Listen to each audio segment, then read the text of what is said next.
Shalom, salam sehat, salam berjumpa kembali di dalam program Suara Kebenaran Gemit Klasis Kota Kupang Timur. Sebelum kita memulai hari ini, mari kita sama-sama kita masuk di dalam perenungan firman Tuhan. Dan sebelum kita membaca, kita merenungkannya, mari kita berdoa. Tuhan Yesus, firman kebenaran yang hidup. Saat ini kami hendak memulai kehidupan kami di hari ini dan memulai seluruh aktivitas kami. Kami akan mendasarinya dengan kebenaran firman-Mu. Tolong kami, urapi kami dengan roh dan hikmat Tuhan, agar firman Tuhan yang kami dengar dan kami renungkan sungguh-sungguh dapat kami lakukan di dalam hidup sepanjang hari ini. Di dalam nama Tuhan Yesus Kristus yang sudah mengampuni kami berdoa. Amin. Bapak, Mama, Saudara-saudari yang dikasihi Tuhan Yesus Kristus, hari ini kita bersama-sama merenungkan firman Tuhan dari Kisah Para Rasul pasal 3 ayat 1 sampai 10. Demikian bunyi firman Tuhan. Petrus menyembuhkan orang lumpuh.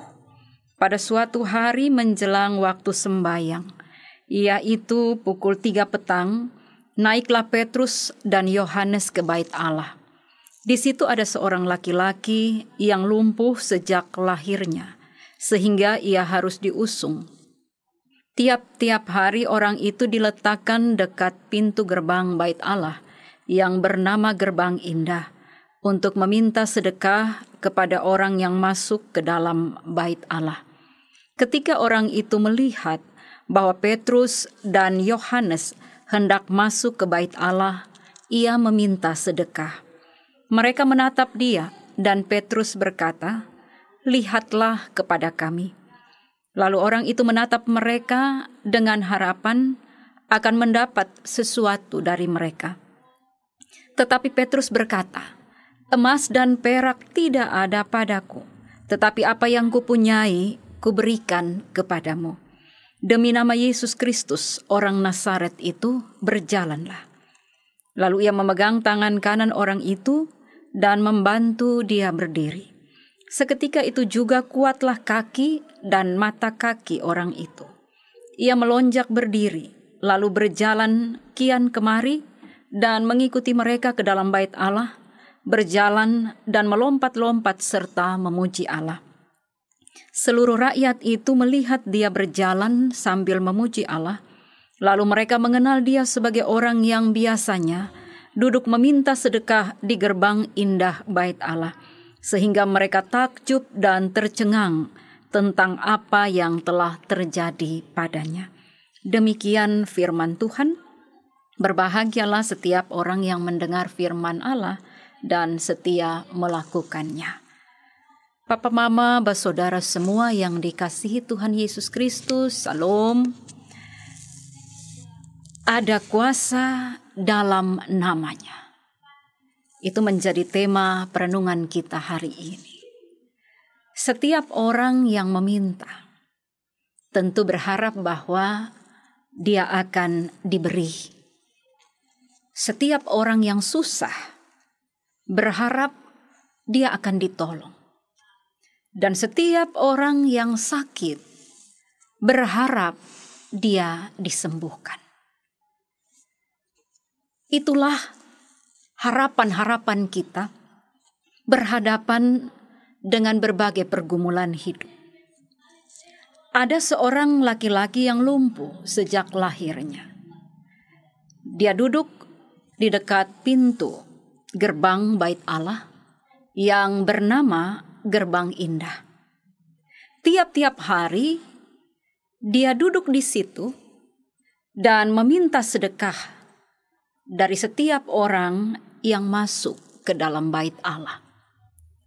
Dan setiap orang yang mau masuk beribadah, ketika melihat kondisi si lumpuh ini, mereka akan tergerak hati untuk dapat memberi sedekah.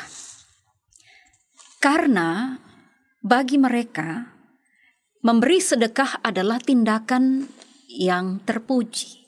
Dan menurut hukum Taurat, mentaati hukum Taurat, salah satunya adalah ketika mereka dapat memberi sedekah.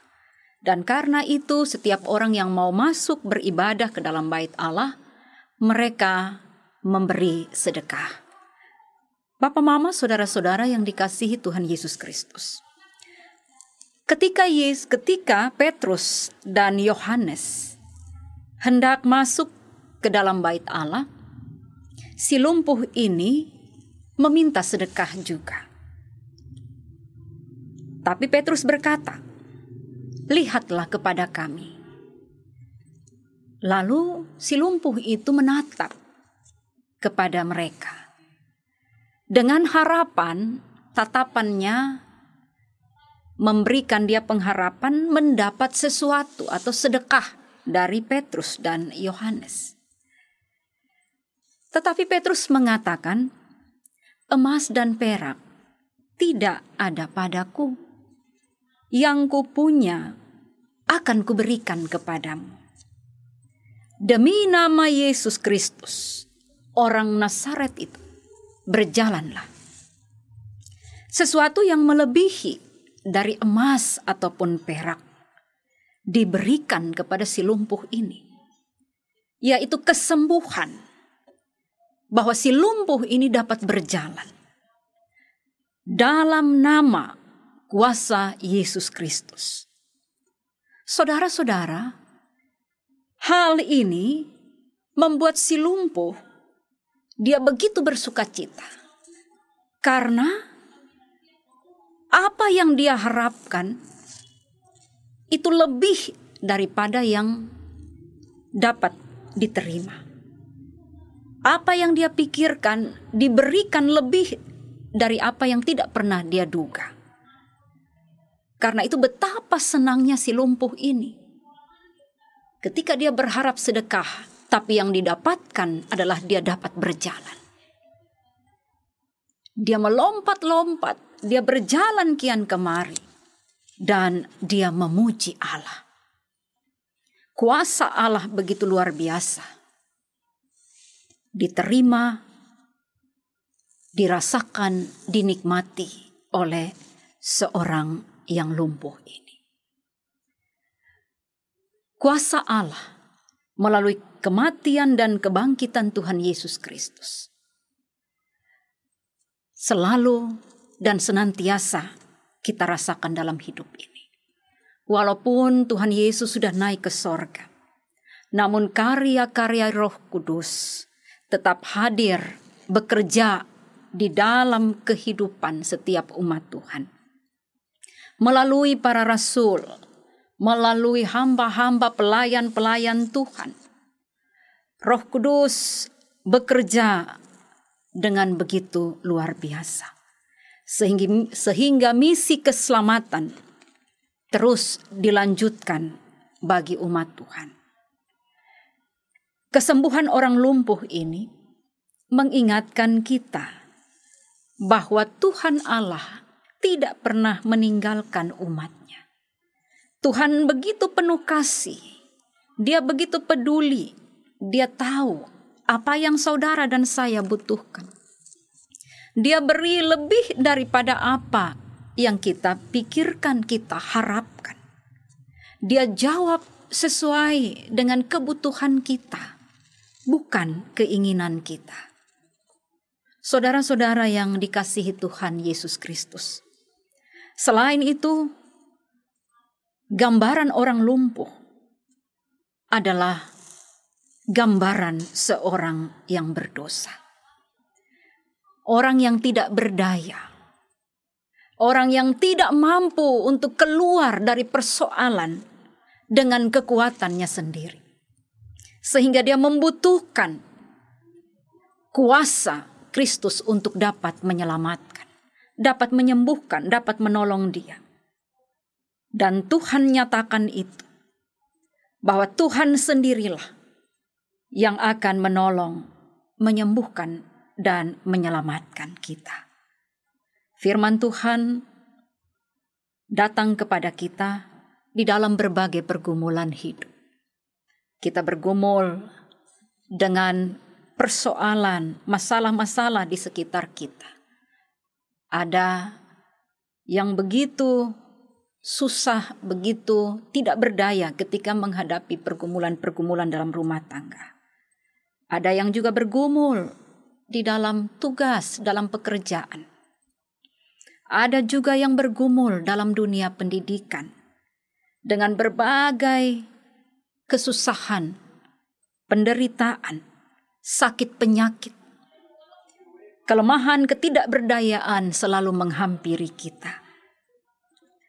Kepada siapa kita memohon pertolongan? Tentu kita datang kepada Tuhan.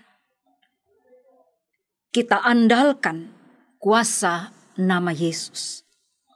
Bahwa dalam nama Yesus sanggup menolong, menyembuhkan, dan menyelamatkan kita. Saat ini kita juga sedang bergumul dalam masa-masa sulit. Pandemi COVID-19 dengan varian-varian yang baru dan yang sangat kita takuti, kita khawatirkan adalah varian Delta yang membuat begitu banyak saudara-saudara kita menderita dan meninggal seperti yang terjadi di India, tsunami COVID. Berhadapan dengan kondisi ini membuat kita juga kadang lemah, tidak berdaya. Kadang kita putus asa sampai kapan kondisi ini akan terus ada bersama dengan kita. Kita tidak punya kekuatan selain kita datang dan meminta kuasa Tuhan. Kita minta perlindungan, kita minta berkat, kita minta pemulihan, dan semua itu terjadi hanya di dalam kuasa nama Yesus Kristus. Itu yang dilakukan oleh Petrus dan Yohanes kepada si lumpuh. Jika engkau mau sembuh, maka percayalah kepada kuasa Yesus Kristus. Karena itu berjalanlah dan mari kita semua kita bangkit dari berbagai kelemahan, ketidakberdayaan dalam situasi yang sulit sekalipun. Percayalah bahwa di dalam kuasa nama Yesus Kristus kita semua diberikan perlindungan, kekuatan, dan juga sukacita. Tuhan Yesus memberkati kita semua. Amin. Saudara-saudara yang dikasihi Tuhan Yesus Kristus, kita mengakhiri perenungan firman Tuhan dengan kita terus menyerahkan hidup kita di dalam tangan Tuhan sepanjang hari ini. Karena itu mari kita berdoa. Ya Tuhan, terima kasih. Engkau sudah melawat kami dengan kuasa firman-Mu. Betapa Tuhan mendapati ada begitu banyak kami umat-Mu di dalam berbagai pergumulan hidup. Baik suka maupun duka, baik sehat maupun sakit, baik kuat maupun lemah. Kami datang kepada Tuhan, Sang Sumber hidup kami. Di dalam kuasa nama Yesus kami percaya. Kami disembuhkan, kami dipulihkan, kami diselamatkan. Karena itu berjalanlah bersama-sama dengan kami Tuhan sepanjang hari ini, besok, dan seterusnya. Biarlah kuasa nama Yesus senantiasa menyertai kehidupan kami. Dan kami boleh menikmati anugerah keselamatan sesuai dengan apa yang Tuhan pandang baik di dalam kehidupan kami. Ke dalam tangan Tuhan kami serahkan kehidupan kami semua. Jadilah sesuai dengan kehendak-Mu Bapa, bukan kehendak kami. Di dalam nama Tuhan Yesus Kristus kami berdoa. Amin. Selamat memulai hari ini di dalam tuntunan Roh Kudus, dan kiranya sukacita Allah terus juga menyertai kehidupan kita sekalian hari ini, esok, dan selama-lamanya. Shalom.